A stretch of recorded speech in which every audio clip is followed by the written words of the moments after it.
जी हरे मौली. आज आपण चिंतनासाठी जेतगुरु संत तुकोबाराय यांचा उपदेशपरक अभंग घेतला आहे. जेतगुरु संत तुकोबाराय आपल्या अभंगातून मनुष्य जीवनाला मार्गदर्शन करण्यासाठी तथा जीवनातले सत्य काय आहे आणि मनुष्यानं वर्तन कसे करावे हा उपदेश आपल्या अभंगातून देत आहेत. कारण मनुष्य बाह्य स्वरूपाला महत्त्व देतो, पण अंतर्गत मनामध्ये जे काही विषय वासना असतात, जे काही पाप असतं, जे वाईट विचार असतात, ते जर मनुष्याच्या जीवनामधून निघून गेले तर मनुष्याचं जीवन सार्थक होत असतं महाराज. आणि त्यासाठी चित्त जर शुद्ध असेल तर भगवंताची प्राप्ती होत असते. म्हणून चित्ताला महत्त्व आहे, चित्ताच्या शुद्धीला महत्त्व आहे. आणि तुकोबाराय आपल्या अभंगातून उपदेश देत असताना म्हणतात, काय काशी करीती गंगा, भीतरी चंगा नाही तो, अधनी कुचर बाहेर तैसा, नये रसा पाकासी, काय टिळे करीती माळा, भावखळा नाही त्या, तुका मने प्रेम विन, अवघा शीन बोले भुंके. तुकोबाराय आपल्या अभंगातून मनुष्य जीवनाचं महत्त्व सांगत असताना म्हणतात, उपदेश देत असताना सांगत आहेत की मनुष्य जीवन जगत असताना तऱ्हेने जीवन जगतो. प्रत्येकाचे जीवन जगण्याची शैली वेगळी. कोणी तिथं असणारं संपत्तीसाठी जीवन जगतो, कोणी बाह्य सुखासाठी जीवन जगत असतो, ऐश्वर्यासाठी जीवन जगत असतो. आणि हे सगळं करत असताना त्याच्या मनामध्ये विविध प्रकारचे तिथं असणारे दोष असतात आणि ते दोष त्याला लक्षात येत नाहीत. पण शेवटी तो कुठं ना कुठं आपल्या हातातून घडलेल्या त्या पापाचं निरसन करण्याचा प्रयत्न करतो आणि गंगा स्नानासाठी जातो. पण जिथं मनच शुद्ध नाही, अंतःकरणच शुद्ध नाही, मनातले विचारच शुद्ध नाहीत, आचरण शुद्ध नाही, अशा व्यक्तीने जरी गंगा स्नान केली तरीही काही फरक पडत नाही. कारण हा त्याचा मुळात स्वभावच असणारा हा पापी झालेला असतो. आणि म्हणून काय काशी करते गंगा, भीतर चंगा नाही तो. बाह्य स्वरूपातून आम्ही तिथं चांगलं दिसण्यासाठी, लोकांमध्ये नाव कमवण्यासाठी आणि आपलं जीवन जगत असताना स्वार्थासाठी जीवन जगतो आणि यातून कुठंतरी परमेश्वराची प्राप्ती व्हावी यासाठी गंगा स्नान करतो, पण ते उपयोगाचे नाही. काशी रामेश्वरी तीर्थ करून जर आमच्या मनामधले दूषित भाव जात नसले तर त्याचा उपयोग नाही. कारण बरेच लोक समाजाला दाखवण्यासाठी तिथं तीर्थ करत असतात, पण तीर्थ करून जर आमच्या मनामधले विचार जर वाईट विचार जात नसले तर त्या तीर्थाला काही अर्थ नसतो. मनातले वाईट विचार षडरिपू निघून जाण्यासाठी आम्ही भगवंताची याचना करतो, साधू संतांच्या संगतीमध्ये जातो आणि त्या संत संगतीमुळे मनामधले विकार निघून जात असतात.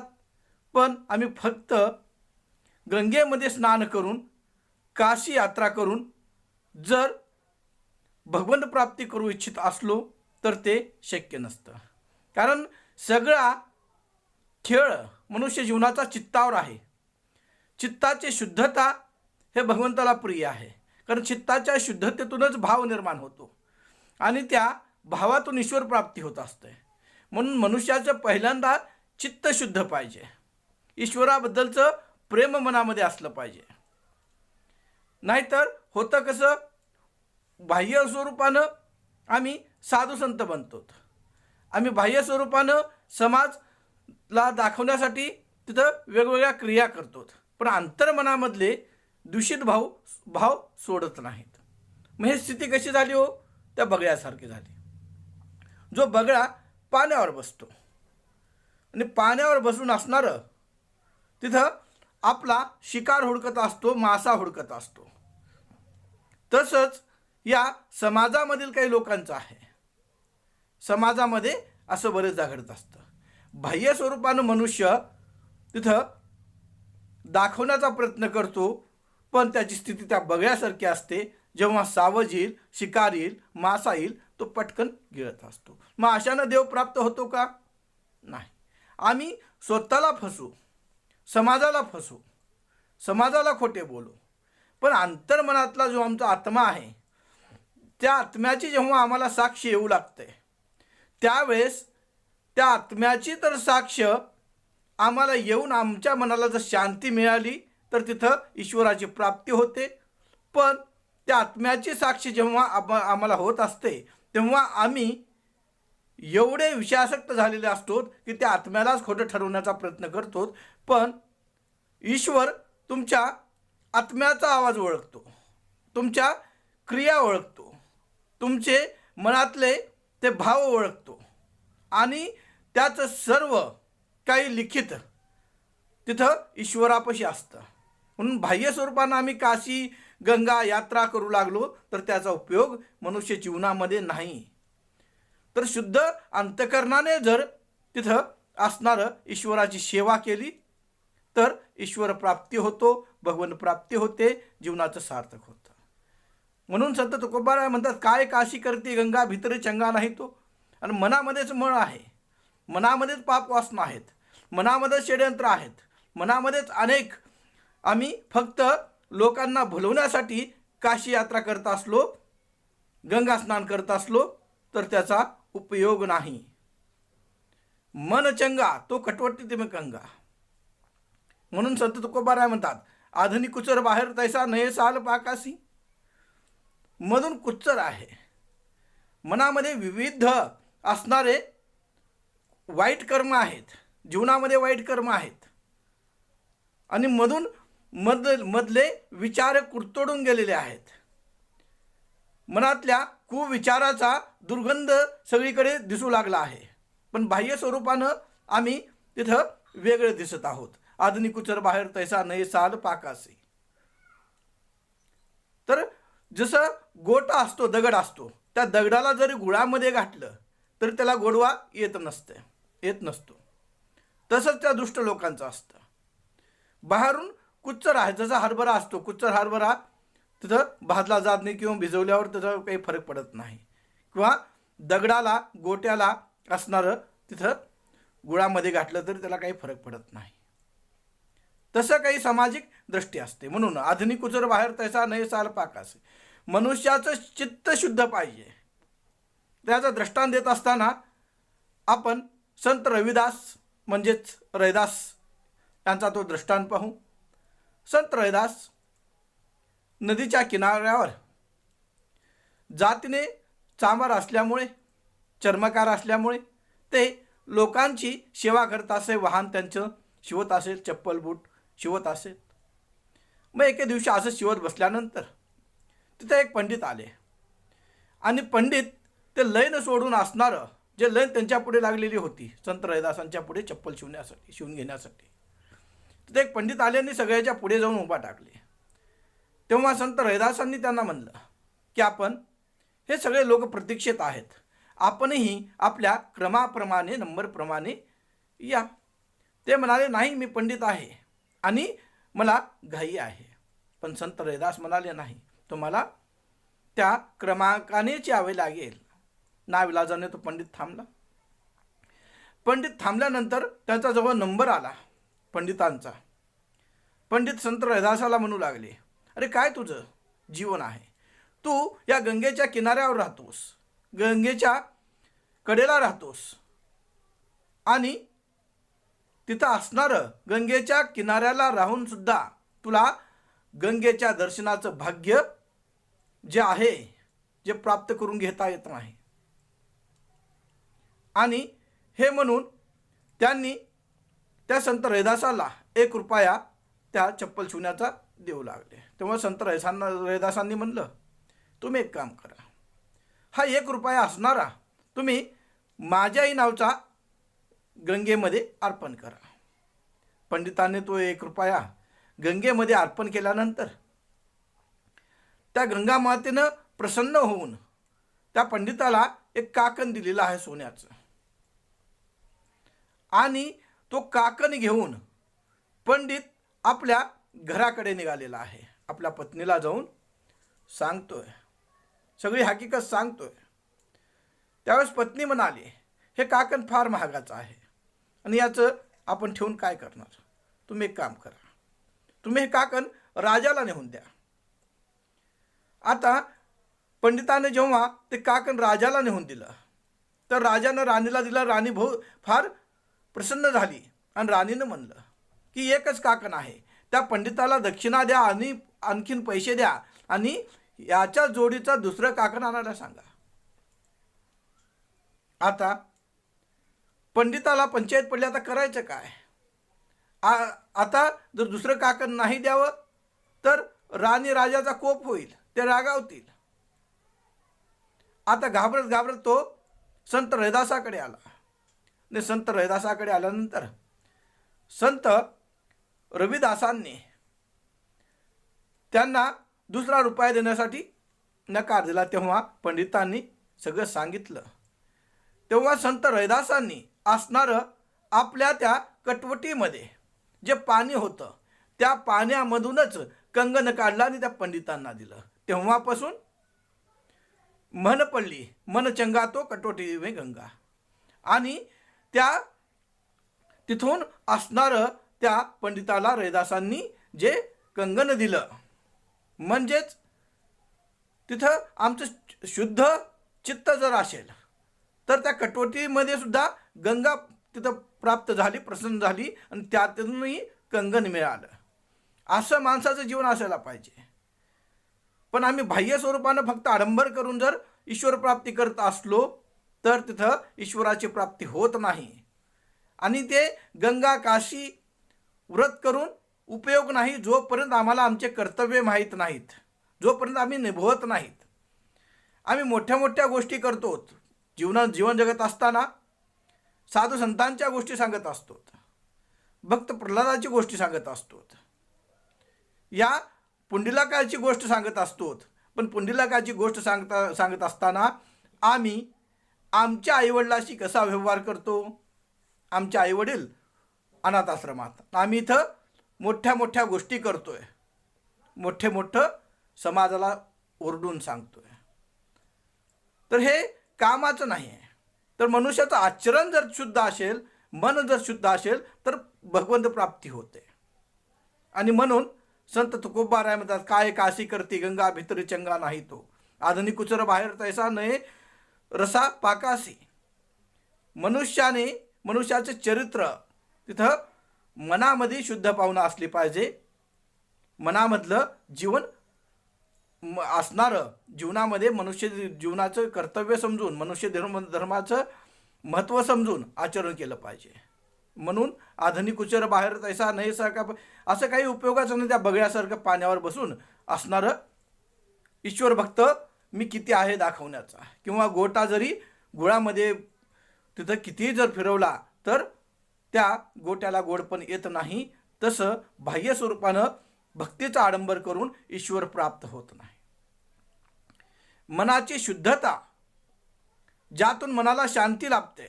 जर दिवसभर आम्ही दुसऱ्याचं काही वाईट नाही चिंतलो, कुणाचं वाईट नाही केलं, मनामध्ये वाईट विचार नसले, मनामध्ये सत्कर्माची भावना असली, मनामध्ये दुसऱ्याबद्दल प्रेम असलं, त्यावेळेस शांत झोप लागत असते. आणि शांत झोप लागणे आणि जीवनामध्ये असणारं कोणताही ताप न राहणे म्हणजेच ईश्वर प्राप्ती. म्हणून संत तुकोबार आपल्या अभंगातून म्हणतात, आधुनिक कुचर बाहेर तैसा नाही साल पाकासी. असं जीवन काही कामाचं नाही जे फक्त बाह्य आडंबर करून जगलं जातं. हे जीवन महत्त्वाचं आहे. मनुष्य जीवनाचं सार्थक समजून असणारं ईश्वर सेवा, मनाची शुद्धता, भावना हे मनुष्य जीवनाला महत्त्वपूर्ण आहे. म्हणून संत तुकोबार आपल्या अभंगातून उपदेश देत आहेत. ते पुढे म्हणतात, काय टिळे करीती माळा, भाव खळा नाही त्या. अरे कपाळाला टिळा लावून, गळ्यामध्ये माळा घालून फक्त बाह्य स्वरूपानं आडंबर केलं तर त्याचा उपयोग नाही. काय उपयोग आहे? मनामध्ये माळा घालून किंवा हे बाह्य स्वरूप दाखवून जर आमच्या मनामधले वाईट विचार गेलेच नाहीत, आम्ही तिथं असणारी सक्ती असक्ती जे जे संपत्तीचे असो, बाह्य लौकिकाचे असो, स्वार्थाचे असो, हे जर सोडलं नाही तर बाह्य स्वरूपाला काही महत्त्व नाही. आणि म्हणून काय टिळे करती माळा भाव खळा नाही त्या. फक्त बाह्य स्वरूपानं जर भगवं परिधान केलं तर मनुष्याच्या जीवनाला अर्थ नाही. भगवं हे मनाच्या विरक्तीचं प्रतीक आहे. भगवं हे मनाच्या शुद्ध अंतःकरणातल्या भावाचं प्रतीक आहे. आणि मनामधले जे विकार आहेत ते दूर होऊन ईश्वर आणि ईश्वर त्या ईश्वराशी एकनिष्ठता असणे, त्या ईश्वराप्रती मनुष्याचे सत्य प्रयत्न असणे, हे ईश्वर प्राप्ती आहे. इथून ईश्वर प्राप्ती होते. मनात शुद्ध अंतःकरण नाही न बाह्य स्वरूपानं जर आम्ही भगवं परिधान करून टिळे लावून गळ्यात माळा घालून जर फक्त लोकाला सांगण्यासाठी जर जीवन जगत असलो तर ते जीवन आडंबर आहे, दिखावटीपणा आहे. म्हणून आद्य कर्तव्य काय आहे? आद्य कर्तव्य काय आहे हे ओळखून असणार मनुष्यानं जीवन जगलं पाहिजे.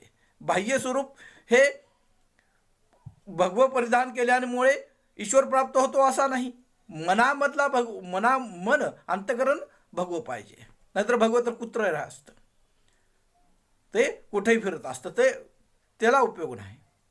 मन हे अंतःकरणाच्या शुद्धतेमुळं प्रसन्न असतं आणि प्रसन्न जिथं मन असतं तिथंच ईश्वराचा निवास असतो आणि ईश्वर तिथंच प्राप्त होतो. बाह्य स्वरूपानं दाखवून उपयोग नसतो. म्हणून संत तुकोबाराय म्हणतात, काय टिळे करती माळा भाव खळा नाही त्या. बाह्य स्वरूपानं आम्ही बुजगावण्यासारखं एक कपडे घातलेत आणि बुजगावणं म्हणजे शेतामध्ये जे असतं ना, त्या पक्षाला भीती दाखवण्यासाठी एका काठीवर कपडे घातलेले असतात. त्या पक्षाला वाटतं हे मनुष्य आहे, पण ते मनुष्य नसतं. तसं बाह्य स्वरूपाने जर आम्ही आडंबर करू लागलो, आम्ही फक्त कपड्याकडे आणि बाह्य स्वरूपाकडे लक्ष देऊ लागलो, अंतःकरण तर शुद्ध नसेल तर जीवनाचं सार्थक होत नाही. म्हणून जीवनामध्ये समाजाबद्दल, राष्ट्राबद्दल प्रेम पाहिजे. हे खरं प्रेम असतं. कारण आम्ही ज्ञानी आहोत पण ज्ञानच नाही, पण अनुकरणच नाही, तर त्याचा उपयोग काय?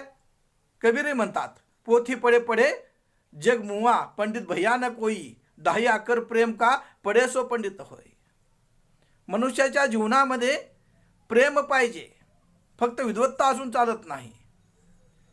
तिथं अनुकरण शुद्ध पाहिजे, विचार शुद्ध पाहिजेत. देशापती, राष्ट्रापती, समाजापती जगण्याची एक इच्छा मनामध्ये असलं पाहिजे, तर तो माणूस तिथं संत प्रवृत्तीचा असतो. प्रवृत्तीचं नाव संत आहे, बाह्य वेशाचं नाव संत नाही. ज्याच्या मनामध्ये कुठल्याही गोष्टीची तिथं लोभ नाही, माया नाही, अशा वृत्तीचं नाव संत आहे आणि अशा चित्ताचं नाव संत आहे. बाह्य स्वरूपानं कोणी संत होत नसतं. आणि म्हणून जगद्गुरु संत तुकोबाराय म्हणतात, काय टिळे करती माळा भाव खळा नाही त्या. मनामधला दुष्टपणा जात नाही तर बाह्य स्वरूपाने कितीही जर स्वच्छ असलो तर उपयोग नाही.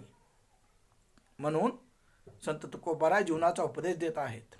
मनुष्य जीवन एवढं सहज मिळत नाही आणि त्याची सार्थकता स्वार्थासाठी नाही, स्वतःसाठी जगण्यासाठी नाही. ती सार्थकता मनुष्याच्या व्यवहारातून जोपर्यंत आपल्या जीवनातून दुसऱ्याला सुख मिळत नाही, सात्विक सुख मिळत नाही, तोपर्यंत मनुष्याच्या जीवनाचं काहीही महत्त्व नाही.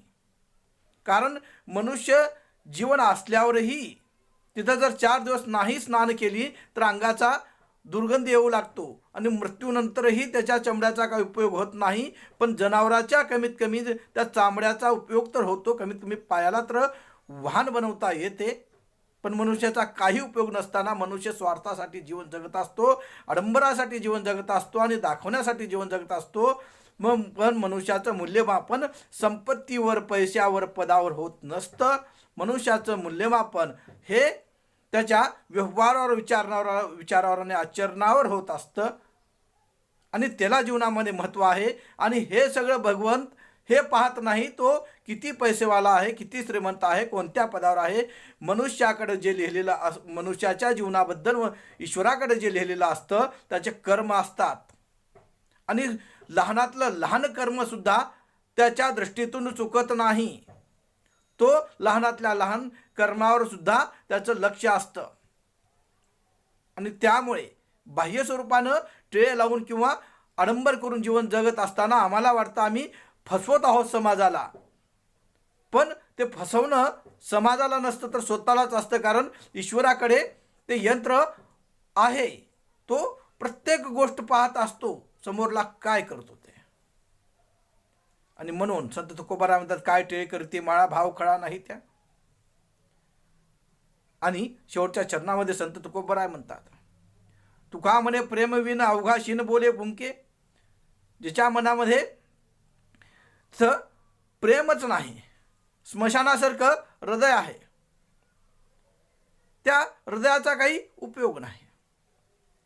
जसं हे संसारिक माया कशी आहे, जसं अन्न खात असताना अन्नाबरोबर जर माशी गेली तर ती माशी जसं पोटातलं सगळं अन्न बाहेर फेकून फेकायला लावते, क्रिया घडते. तसंच एक संसारी माया आहे, पोटामध्ये शेवटी इथंच जोडून जायचं आहे. हे त्या माशीसारखं आहे जे पोटात जाते. आणि खळ म्हणजे दुष्ट. आणि दुष्ट म्हणजे काय, तर समाजाच्या प्रती, राष्ट्राच्या प्रती, आपल्या स्वतःच्या प्रती आणि आपल्या कर्तव्यापासून दूर जात असलेला तो मनुष्य, जो दुष्ट. आणि म्हणून संत तुकोबाराय म्हणतात की तुका म्हणे प्रेम विना अवघा शिन बोले भुंके. तिच्या मनामध्ये प्रेम नाही, कर्तव्याची जाणीव नाही, असा फक्त बाह्य स्वरूपानं जर कोणी आडंबर करत असेल तर त्याला उपयोग नाही, तो खळ आहे. आणि म्हणून संत तुकोबाराय इथं जीवनाचा उपदेश देत आहेत. फक्त बाह्य स्वरूपानं बोलून काही होत नसतं, तर मनामध्ये माणसाच्या प्रेम पाहिजे. मनामध्ये प्रेमच नसेल तर या जीवनाला काही अर्थ नाही. पण प्रेम भगवंताबद्दल सात्विक प्रेम असायला पाहिजे.